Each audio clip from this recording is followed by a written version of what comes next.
Good evening guys. कैसे हैं आप? आज की शाम आप जैसे संगीत प्रेमियों के नाम एंड आई मेक श्योर आज की शाम रॉकी एंड बैंड के साथ आप लोगों की बहुत ही यादगार शाम होगी। तो हो जाइए तैयार रॉक एंड रोल करने के लिए रॉकी के गानों के साथ।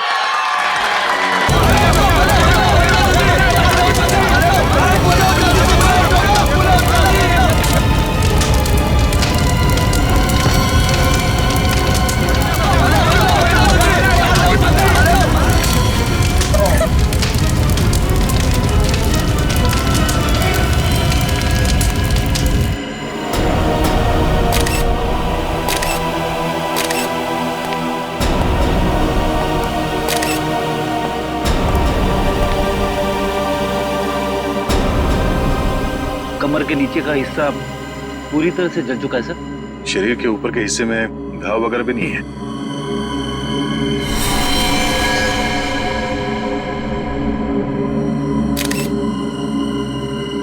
यहाँ स्टेज पे किसी भी चीज को हाथ तो नहीं लगा किसी ने?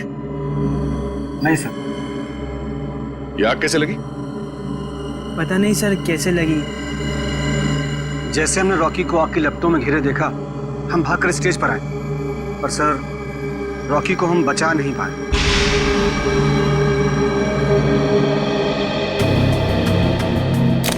आप लोगों ने किसी को ये आग लगाते हुए देखा? या कोई जलती हुई चीज स्टेज पे फेंकते हुए देखा किसी को? बड़ी अजीब बात है, स्टेज के बीचों बीच अचानक आग कैसे लग सकती है? इस स्टेज में कुछ है। एक काम करो, स्टेज को अच्छी तरह से चेक करो।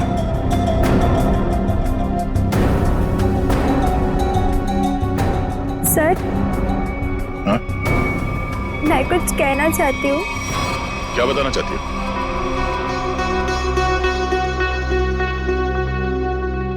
पर यहाँ नहीं, आप आइए मेरे साथ। चलिए।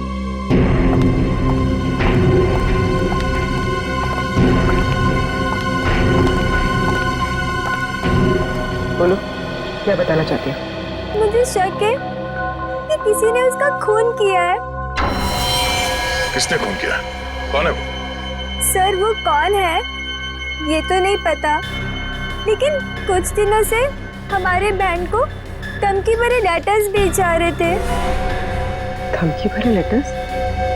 हाँ, और वो सारे लेटर्स रॉकी के नाम पर भेजे जा रहे थे, वो भी खून से लिखे हुए। क्या आप हमें वो खून से लिखे हुए लेटर्स दिखा सकती हैं? हाँ सर, मैं अभी लेकर आती हूँ। प्लीज। सर, अगर लेटर्स भेजने वाले ने आग लगाई है तो इसका मतलब है कि शो के दौरान वो ऑडिटोरियम में मौजूद था। हाँ पूर्वी, लेकिन उसने आग लगाई कैसे ये पता लगाना जरूरी है। मिला फ्रेडी? तो ये देखिए, नीचे से एक वायर का तार निकला हुआ है। तार निकला हुआ है स्टेज के नीचे से?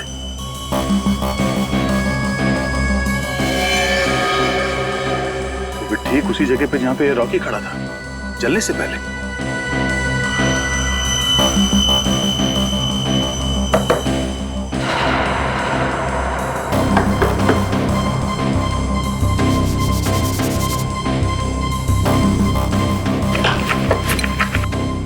स्क्रू ड्राइवर देना।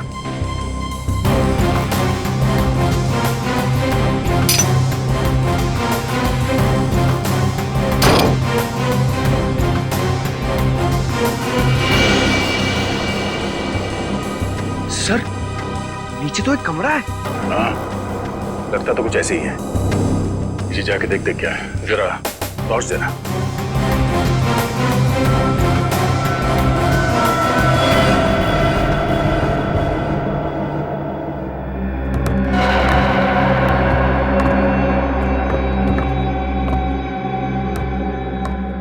अरे ये कैसा छुपा हुआ कमरा है सर? पूरे कमरे में धूल मिट्टी पड़ी हुई है। ये कलाकारों के लिए अलग से बनाया हुआ कमरा है। यहाँ से स्पेशल एंट्री दिखाते हैं। सर खूनी ने स्पेशल एंट्री के लिए बनाए दरवाजे का बड़ी होशियारी से इस्तेमाल किया है। सर ये देखिए, ये वायर ऊपर से नीचे आ रही है सर। ये वायर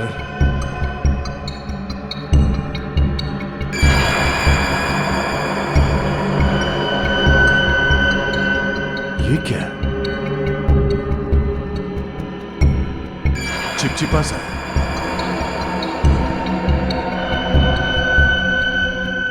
ये तो रबर सोल्यूशन है।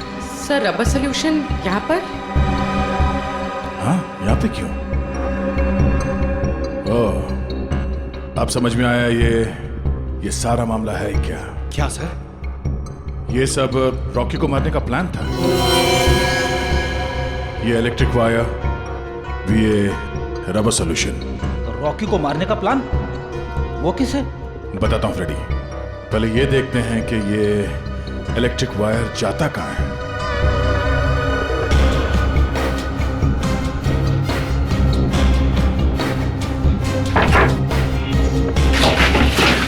संभाल के।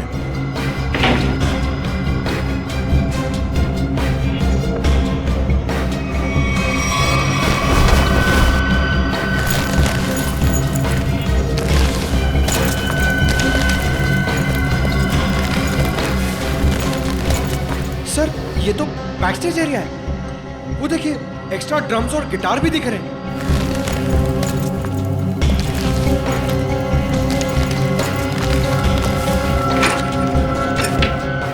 ये देखो,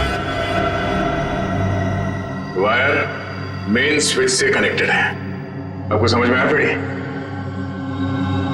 फ्रेडी, रॉकी ठीक उसी जगह पे खड़ा था जहां से हम लोग नीचे आए, और ये वायर उस दरवाजे से कनेक्टेड था और आसपास रबर सॉल्यूशन पड़ा हुआ था। जैसे ही कंसर्ट शुरू हुआ, किसी ने ये मेन स्विच ऑन कर दिया, वायर में शॉर्ट सर्किट हो गया और रबर सॉल्यूशन में आग लग गई, और आग इतनी तेजी से फैली कि रॉकी कुछ कर नहीं सका, वही मारा गया बेचारा। सर अब खूनी का कैसे पता चलेगा? ये बैक स्टेज है, इसका मतलब है यहाँ के किसी स्टाफ ने कुछ देखा जरूर होगा। एक काम करो, यहाँ पे जितने भी स्टाफ काम करते हैं उन सबको ऊपर इकट्ठा करो, चलिए।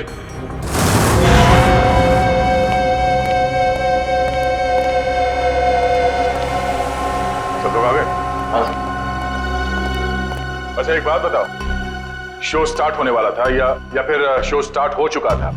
उस वक्त आप में से किसी ने स्टेज के पीछे जो कॉरिडोर है, उसमें जो इलेक्ट्रिक स्विच बोर्ड है, उसके आसपास किसी को देखा था? स्विच बोर्ड के पास? वो क्यों? क्योंकि किसी ने वायरिंग के साथ छेड़छाड़ की है और वही आदमी रॉकी की मौत का जिम्मेदार है। ओ नो सर, ये आप क्या कह रहे हैं?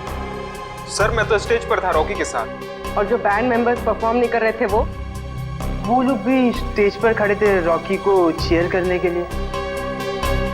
और तुम कहाँ? तुमने किसी को देखा स्विच बोर्ड के पास जाते हुए? देखो, घबराओ मत, सोच के बताओ। हाँ? शो शुरू होने से पहले आखिरी बार तुमने कॉरिडोर में किसको देखा था?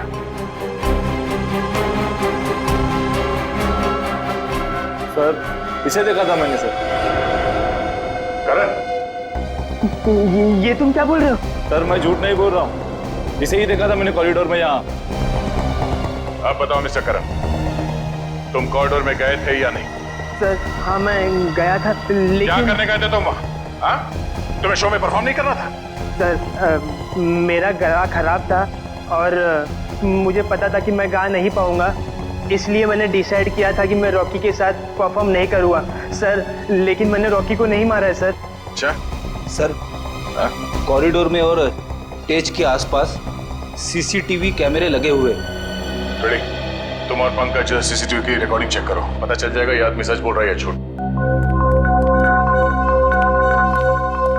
सर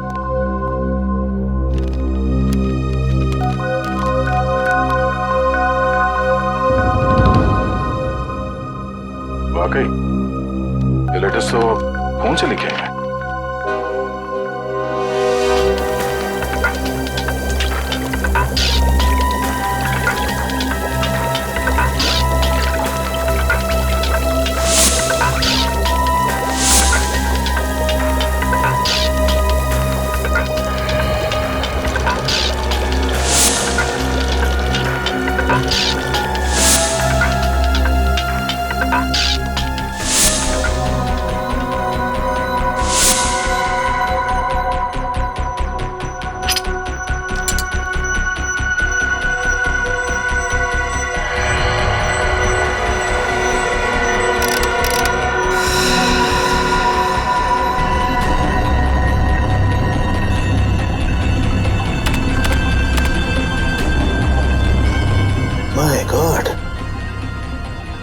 कमाल है यार, लोग धमकी देने का भी क्या क्या तरीका निकालते हैं। के किस सोच में पड़ा है तू? बॉस ये जो लेटर्स हैं ये खून से लिखे गए। तो इसमें कौन सी अजीब बात है? अजीब बात ये है बॉस कि ये जो खून है वो इंसान का नहीं है, जानवर का खून है ये। जानवर के खून से? हाँ, ये लेटर्स भेड़ के खून से लिखे गए हैं बॉस, भेड़ के खून से। भेड़ के खून से? और क्या पता चला? ये लेटर्स मैंने अच्छी तरह से स्टडी किए हैं। जिस किसी ने भी ये लेटर्स लिखे हैं वो बहुत ज्यादा पढ़ा लिखा इंसान है। सलून साहब, ये रॉकी के शरीर पे जले हुए के अलावा किसी और चोट या घाव का निशान? नहीं सचिन, इस रॉकी के शरीर को मैंने अच्छी तरह से चेक किया है और किसी किस्म का कोई निशान नहीं है। इस रॉकी का शरीर आधा जल चुका था और जलने की वजह से इसकी मौत हुई। सर, जिसने भी ये धमकी भरे लेटर्स भेजे हैं सर, वही खूनी है क्या? हाँ निखिल, जिसने भी ये धमकी भरे खत लिखे हैं ना, उसी ने खून किया है। और एक बात है, भेड़ का खून मुंबई जैसे शहर में आसानी से नहीं मिल सकता। वो जरूर किसी जंगल वाले इलाके या फिर फार्म हाउस वाले इलाके से ही मिला है। तो हमारे शहर के आसपास जितने भी फार्म हाउसेस है, वहां जाकर के पता लगाओ, पूछताछ करो और देखो किसने भेड़ का खून किसी को दिया है या फिर बेचा है क्या।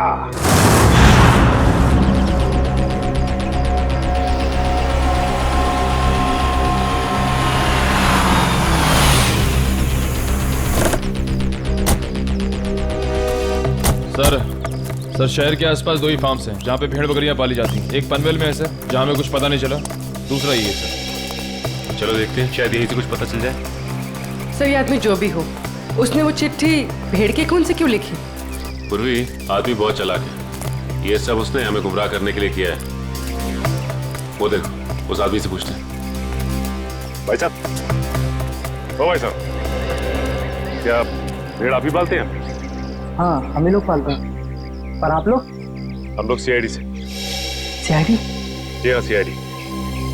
आपसे कुछ पूछताछ करने की। देखिए, घबराइए मत। पूछिए, क्या पूछना चाहते हैं आप लोग? अच्छा, ये बताइए कि आपसे भेड़ खरीदने तो बहुत लोग आते हो, क्या कोई भेड़ का खून खरीदने आया था आपसे? भेड़ का खून? जी हाँ, भेड़ का खून। नहीं साहब, ऐसा तो कोई आदमी नहीं आया। अपने इन आदमियों से पूछिए जो काम कर रहे हैं, शायद इन्हें कुछ पता हो। तुम दोनों आओ। जी साहब। अच्छा, ये बताइए कि आपसे कोई भेड़ का खून खरीदने के लिए आया था क्या? देखो, घबराओ मत, जो कुछ तुमको पता है सब कुछ सच सच बताओ। साहब, वो कुछ दिन पहले एक आदमी भेड़ का खून लेने आया था साहब। क्या? तुमने मुझे क्यों बताया? गलती हो गई, माफ कर साहब। वो उसके लिए उसने मुझे बहुत पैसा दिया था। बोला था कि कुछ दवाइयाँ बनाना, इसके लिए उसे भेड़ का खून चाहिए साहब। क्या तुम उसे पहले से जानते हो? नहीं, मैं पहली बार मिला था। उसके बारे में और कुछ याद है तुम्हें? उसका पहनावा या उसकी कोई आदत? हाँ, उसके पास एक महंगा फ़ोन था। वो बार बार फ़ोन को ही देख रहा था साहब। ऐसा फ़ोन मैंने कभी नहीं देखा। ऐसा क्या था उस फोन? नीले रंग का फ़ोन था, उस पर स्टार बना हुआ था साहब, और उसके पीछे कुछ एल जैसा लिखा हुआ था साहब। 5-6 दिन पहले लोकम नाम की इंटरनेशनल कंपनी ने एक ऐसा फ़ोन लॉन्च किया है। अखबारों में उसकी काफ़ी चर्चा भी हुई थी। फिलहाल शहर में एक ही आउटलेट है इसका जहाँ ये फ़ोन मिलता है, लोखंडवाला में। रुक नहीं, एक मिनट सर।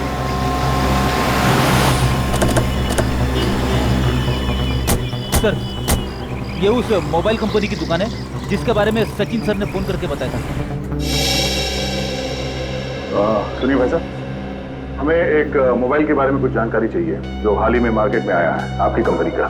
कहीं आप लोकम की बात तो नहीं कर रहे हैं? हाँ, लोकम का नीले रंग का फोन, पीछे एल लिखा हुआ और आगे स्टार बना हुआ। कहीं आप इस फोन की बात तो नहीं कर रहे? हाँ, इसी फोन की बात कर रहे हैं। बोलिए साहब, क्या जानकारी चाहिए? सबसे नया मॉडल है, 10 दिन पहले ही लॉन्च हुआ है। आपको चाहिए तो अभी से बुक कर दूं? नहीं, हमें खरीदना नहीं। हमें ये पता करना है कि ये फोन किन किन लोगों ने खरीदा है। हमें उनकी लिस्ट चेक करनी है। और क्यों साहब? देखिए, हम सीआईडी से और एक खून के सिलसिले में तहकीकात कर रहे हैं। जी बिल्कुल, अभी तक हमने सिर्फ 12 पीस ही बेचे हैं, कस्टमर का रिस्पॉन्स देखने के लिए।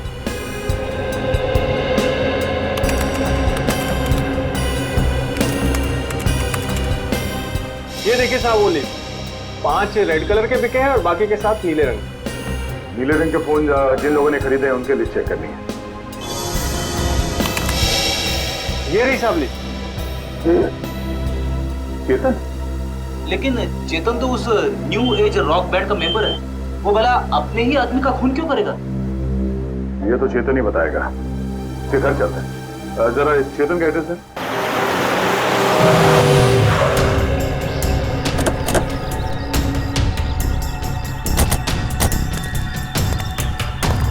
सर, घर तो बंद है। अब कहाँ ढूंढेंगे चेतन को? घर के अंदर।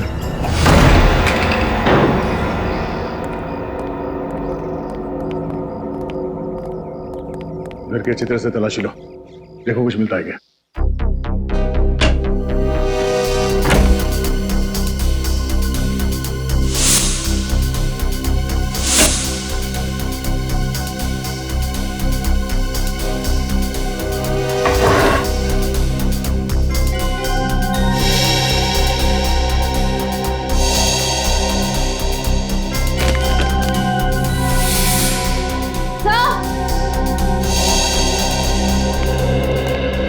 डस्टबिन में फटे हुए कागज हैं।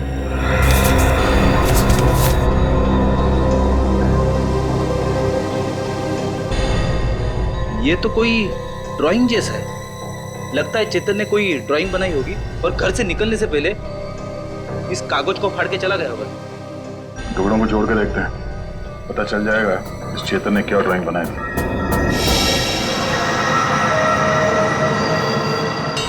सर, ये तो कोई नक्शा या कोई ब्लूप्रिंट लग रहा है। श्रेया, तो किस जगह का? तो करण के ऑफिस के कैबिन का ब्लूप्रिंट है। करण?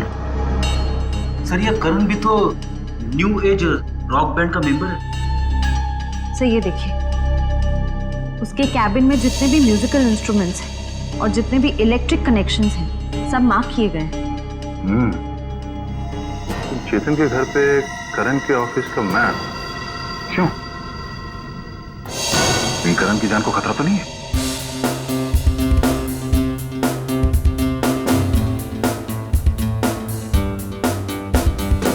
रोकी सर की बहुत याद आती है। उनकी आवाज में एक अलग ही जादू था। हाँ यार, वो एक अच्छे कलाकार ही नहीं बल्कि एक अच्छे इंसान भी थे। सीआईडी यहाँ हमारे ऑफिस? करण कहाँ है? बात क्या है सर? हमें कुछ जरूरी बात करनी है उससे। सर, वो तो बाहर गए हुए। कहाँ गए? सर पता नहीं सर। अजीब बात है सर, स्टाफ को बिना बताए करण कहीं चला गया। करण का कैबिन कहाँ है? वो रहा सर। ठीक है, चलो। सर रुक जाइए सर। सर, करण सर के कैबिन में जाना मना है सर। चुप, चुपचाप मुंह बंद करके यहाँ पे खड़ा रहे। सीआईडी के काम में दखल देने का अंजाम जानते हो तुम? मगर सर, करण सर ने कहा अंदर केबिन में खतरा है, इसलिए सर किसी को वहां मत जाने देना।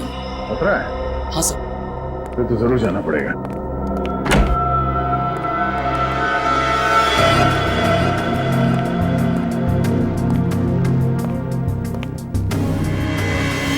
सर, ये कैबिन तो बिल्कुल वैसा ही है जैसा उस ब्लूप्रिंट में था, जो हमें चेतन के घर से मिला था। हाँ श्रेया, सारे म्यूजिकल इंस्ट्रूमेंट्स वैसे ही रखे गए जैसे उस नक्शे में मार्क किए गए थे। लेकिन क्यों? तो देखो कुछ मिलता है क्या?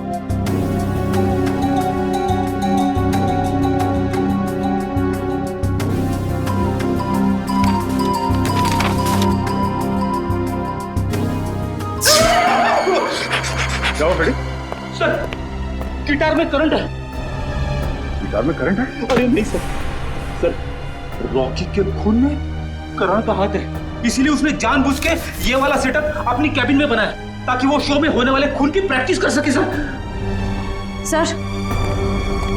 सर ये स्केच देखिए, इसमें म्यूजिकल इंस्ट्रूमेंट्स और इलेक्ट्रिक कनेक्शंस बिल्कुल वैसे ही हैं जैसे उस शो में थे। स्टेज और बैक स्टेज में भी सब ऐसे ही फिट किया गया था। ये सारा मामला समझ में आ रहा है। करण और चेतन इन दोनों ने मिलकर रॉकी का खून किया है। मगर सर, करण सर ऐसा क्यों करेंगे सर? वो तो पता चल ही जाएगा। पहले ये बताओ, इस कैबिन में करण के साथ कोई और भी आया था? नहीं सर, वो तो हर वक्त काम में बिजी रहते थे, दिन रात अगले शो की तैयारी में ही लगे रहते थे। सर उन्हें तो किसी से मिलने की फुर्सत तक भी नहीं थी। पर सर, उसने कहा था कि उसका गला खराब था, इसलिए उसने रॉकी के साथ उस शो में परफॉर्म नहीं किया। वो सब एक झूठ था। उसने हमारे सामने नाटक किया। उसने रॉकी का खून किया और रॉकी को रास्ते से हटा दिया, और अब अपना अलग से शो प्लान कर रहा है। करण का अगला शो कहाँ है? सर पूना में। पुणे में?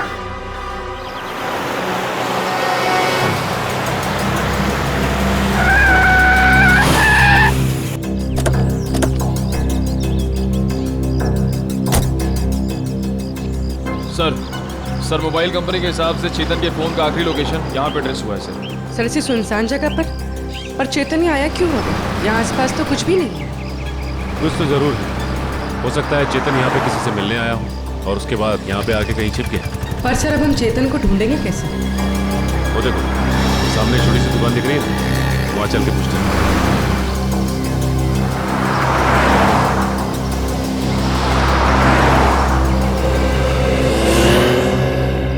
कहिए साहब, क्या लेंगे? चाय, कॉफी या फिर गर्मा गर्म समोसे? नहीं बस आप इतना बता दीजिए कि आपने इस आदमी को पहले कभी देखा है?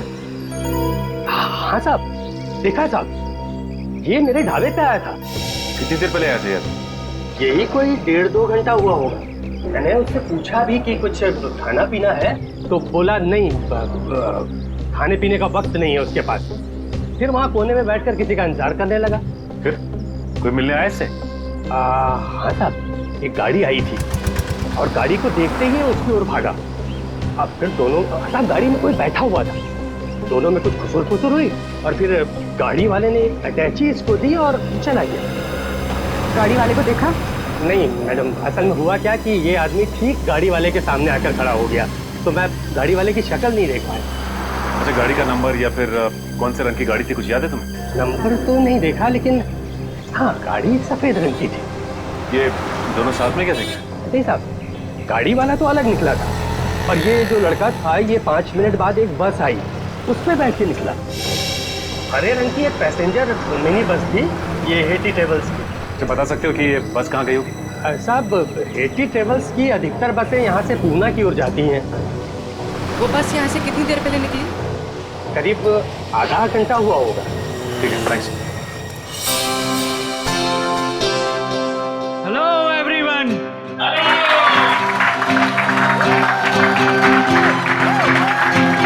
तो आखिरकार वो दिन आ ही गया जिस दिन का आप सबको बेसब्री से इंतजार था।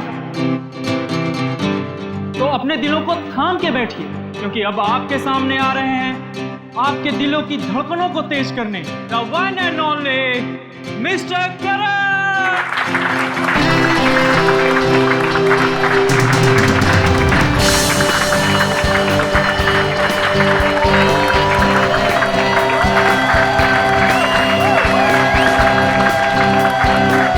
हेलो गाइस, क्या आप सब तैयार हैं मेरे इस शो को रंगीन बनाने के लिए? क्या आप सब मेरे साथ झूमेंगे? मेरे साथ गाएंगे भी? नहीं।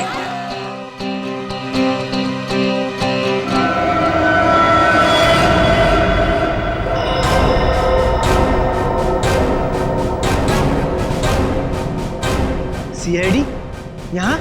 हाँ, आप लोग सब प्लीज बाहर जाइए। हम करण जी का शो अकेले में देखना चाहते हैं। टेंशन लेने की जरूरत नहीं है, तुम्हारे पैसे तुम्हें मिल जाएंगे।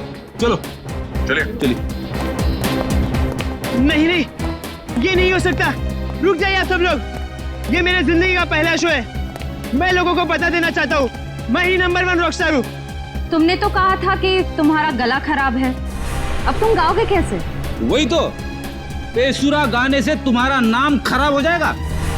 देखिए, वो तो मैंने कुछ नहीं किया। तुमने हमसे झूठ बोला कि तुम्हारी तबीयत ठीक नहीं है, इसलिए तुम रॉकी के साथ स्टेज पर नहीं थे। पर सच तो ये है कि रॉकी को तुमने मार डाला और अब खुद रॉकस्टार बनने चले हो हैं?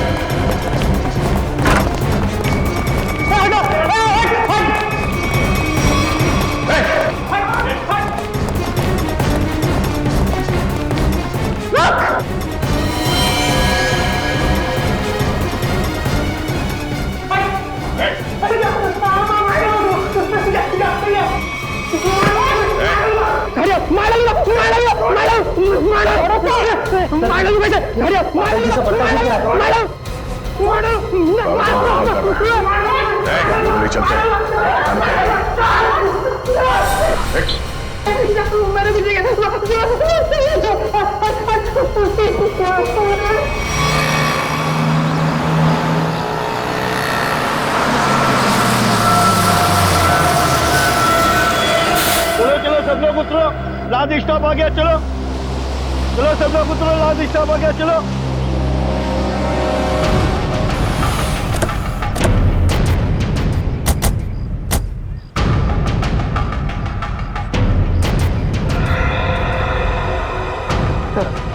हो रहा चेतन, बस से उतर रहा। सर बार बार पीछे मुड़ के देख रहा था, ऐसा लग रहा है काफी डरा हुआ है। गलत काम करेगा तो डरेगा ही।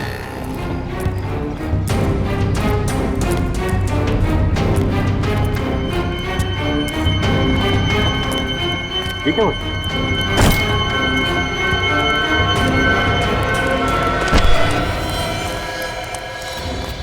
प्लीज प्लीज प्लीज हटिए हटिए प्लीज। माय गॉड, ये तो मर गया। मर गया? अचानक क्या हो गया इसे?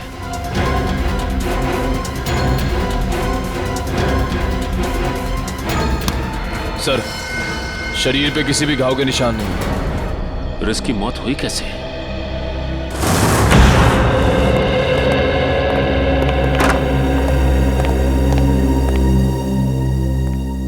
बताओ करण, एक कलाकार होने के बावजूद भी क्यों किया तुमने ये? है?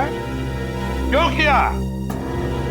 बताओ। मेरा बेटा कहाँ है? करण, करण, मेरा बच्चा, तू ठीक है ना? आप क्यों मेरे बेटे के पीछे पड़े? मेरे बेटे ने कोई गुनाह नहीं किया है। गुनाह किया है, क्या है गुनाह? करण ने रॉकी का खून किया है। खून? नहीं नहीं एसीपी साहब, लगता है आपसे कोई भूल हो गई है। देखिए मेरा बेटा किसी का खून नहीं कर सकता। अच्छा, करण के ऑफिस में वो म्यूजिकल इंस्ट्रूमेंट के साथ बिजली के तार क्यों जुड़ गए? और वो स्टेज का स्केच वो कहां से आया जहां पे रॉकी की मौत हुई थी? सर मैं मानता हूं मैं रॉकी को मारना चाहता था। मैंने वो इलेक्ट्रिक वायरिंग भी की, स्टेज पर रबर सॉल्यूशन भी लगाया और रॉकी को चलाकर मार देने का प्लान भी बनाया। पर यकीन कीजिए सर, मैंने रॉकी को नहीं मारा है। मैंने तो लास्ट समय अपना प्लान बदल दिया था सर। झूठ झूठ बोल रहे हो तुम नहीं मारा है रॉकी को, और तुमने चेतन को अपने प्लान में शामिल कर लिया ताकि सारा इल्जाम उस पर जाए। कौन चेतन? वही चेतन जो तुम्हारे रॉक बैंड का मेंबर था, समझा? सर चेतन से मेरा कुछ लेना देना नहीं है सर। अच्छा, रॉकी का खून तुमने नहीं किया, चेतन के साथ तुम्हारा कोई संबंध नहीं है। सब पता लगा लेंगे करण, सब पता लगा लेंगे। सचिन, पता नहीं क्यों लेकिन ऐसे लगता है कि इस करण की बातों में कोई सच्चाई है।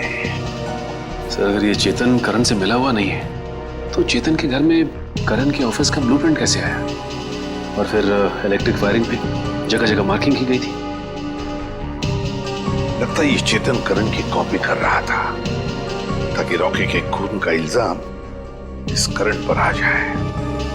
पर सर चेतन को किसने मारा हुआ? कोई और है सचिन, कोई तीसरा, जिसने चेतन के हाथों रॉकी को मरवा दिया और फिर अपना काम होते ही चेतन को भी ऊपर भेज दिया, पर है कौन ये तीसरा?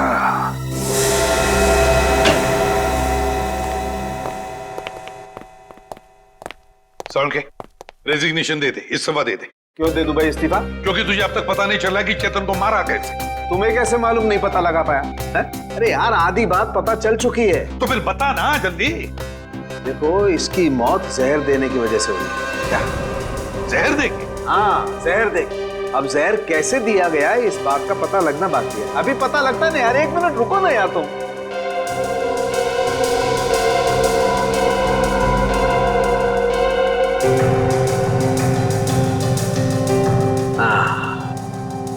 ये इसी बात का शक था मुझे। ये देखो ये निशान बॉस, ये सुई का निशान किसी ने यहीं से इंजेक्ट करके इसकी बॉडी में जहर पहुंचाया है।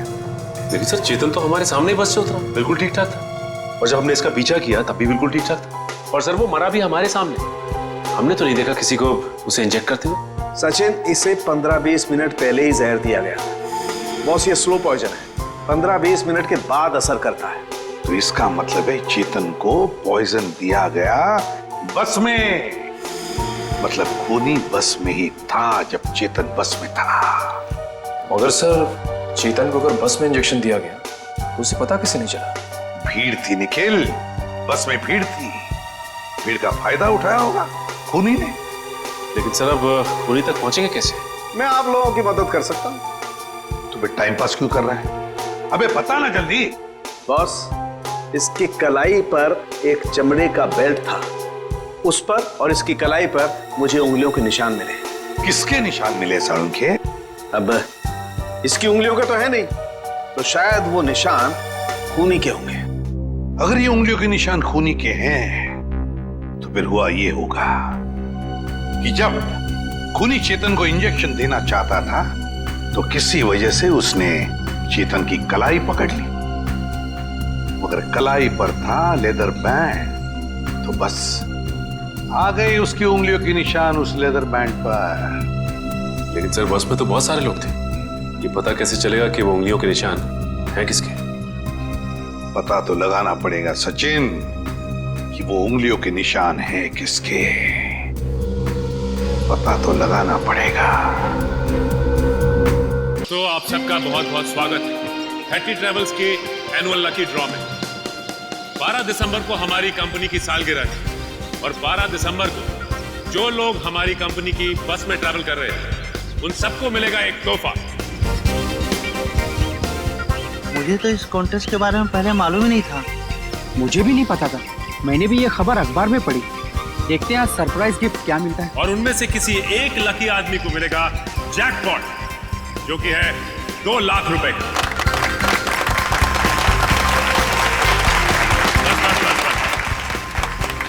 लेकिन उससे पहले आपको एक छोटा सा काम करना होगा और वो है ये फॉर्म, साधारण सा फॉर्म, वो आपको भरना होगा। तो फिर देर किस बात की? आइए एक एक करके फॉर्म भरिए और अपने अंगूठे का निशान छोड़कर जाइए इसमें। ये लीजिए।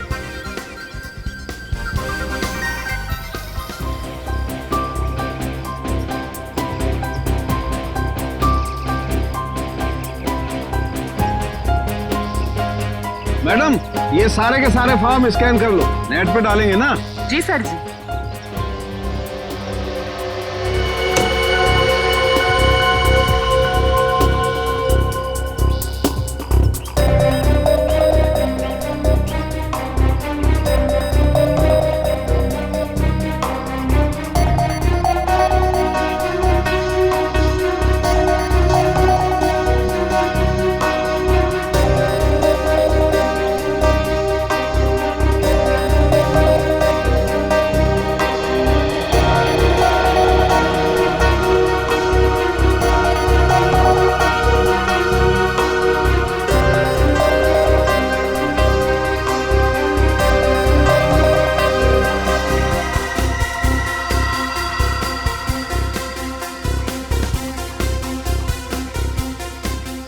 सर जी ये लीजिए, ये मिल गया आपका लकी विनर का नाम। आइए ये देखिए।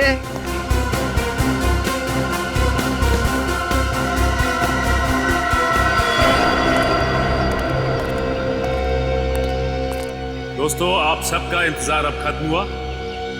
अब हम घोषित करने जा रहे हैं विनर का नाम, जो कि है मिस्टर जगन। मैं जगन हूं। मैंने जैकपॉट जीत लिया। मुझे विश्वास ही नहीं हुआ, मैंने 2 लाख रुपए जीते। 2 लाख! सर कहाँ लेना है? आपके लिए हमने और भी कुछ सोच के रखा। उससे भी बड़ा सर? उससे भी बड़ा क्या सर? जेल का। जेल? जगन बाबू, सारी जिंदगी जेल में रहने का इनाम। ये कैसा मजाक है? मैं जेल क्यों जाऊंगा? मैंने ऐसा क्या किया है सर? चेतन का खून किया है, जहरीली सुई चुभो का। चेतन मैं खून?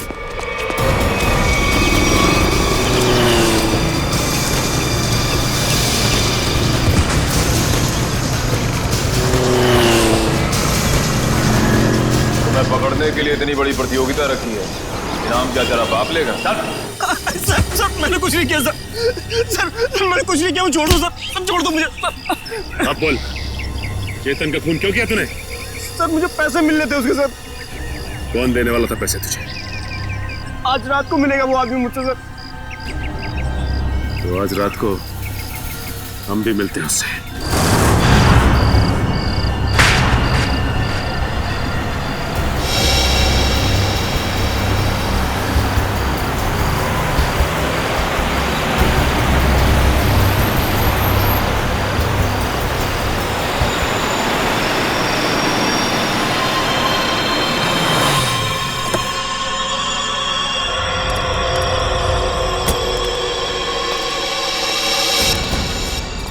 सेठ, वक्त के बहुत पाबंद हो तुम, मुझसे पहले यहाँ पहुँच गए। सेठ मुझे मेरे पैसे दो सेठ। यहाँ अगर किसी ने देख लिया तो बवाल खड़ा हो जाएगा सेठ। मुझे फौरन निकलना है यहाँ। आखिर तुमने मेरा काम किया है, इनाम तो तुम्हें मिलना ही चाहिए। हाँ सेठ।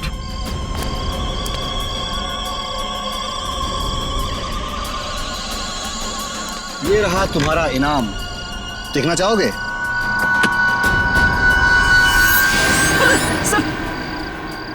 बंदूक? हाँ बंदूक। क्या मजाक है सेठ?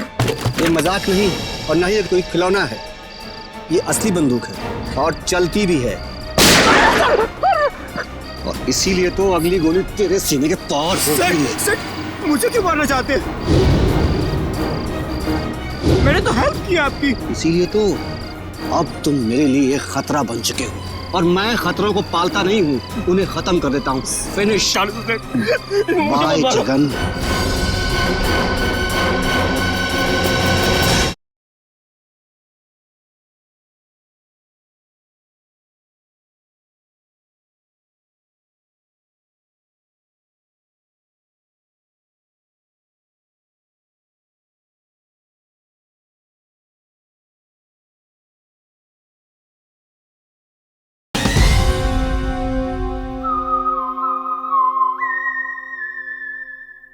अब तुम मेरे लिए खतरा बन चुके हो और मैं खतरों को पालता नहीं हूँ, उन्हें खत्म कर देता हूँ।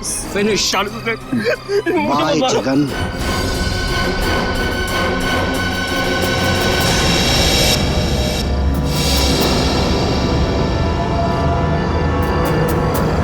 परिमल जी,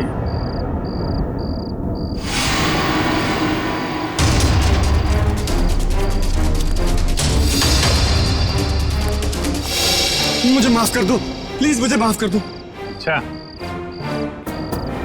कभी कभी आदमी को ज्यादा चालाकी भारी पड़ जाती है परिमल जी। लोगों को इनाम देने का बहुत शौक है ना, अब सीआईडी का इनाम चाहिए।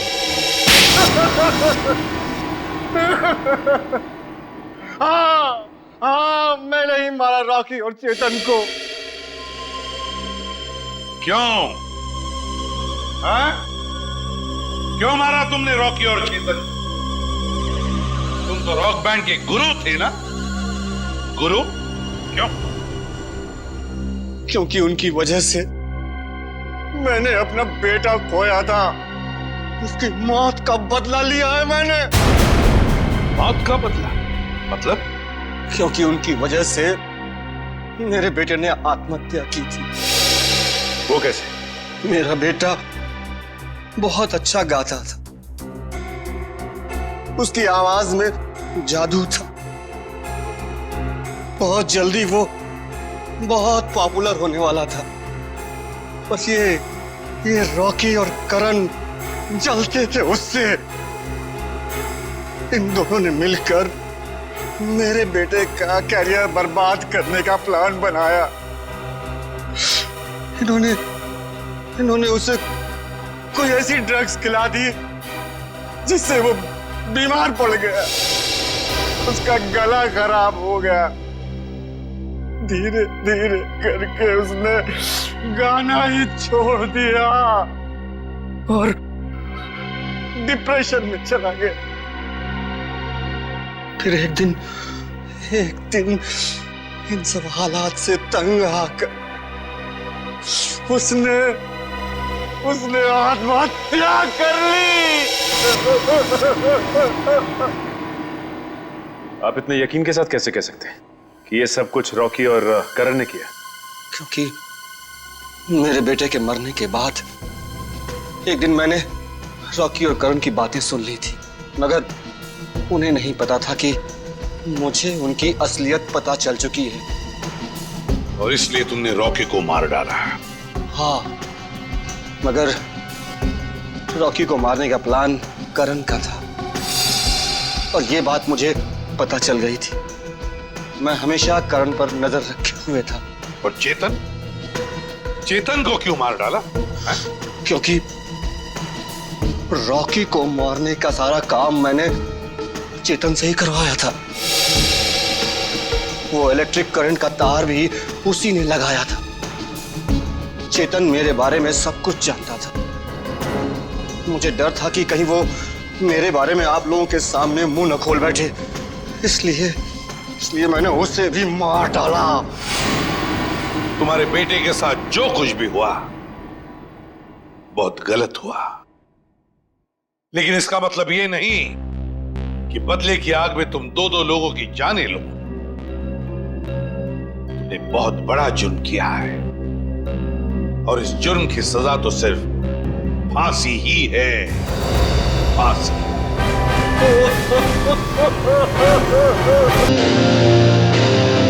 गुड इवनिंग गाइस, कैसे हैं आप? आज की शाम आप जैसे संगीत प्रेमियों के नाम एंड आई मेक श्योर आज की शाम रॉकी एंड बैंड के साथ आप लोगों की बहुत ही यादगार शाम होगी।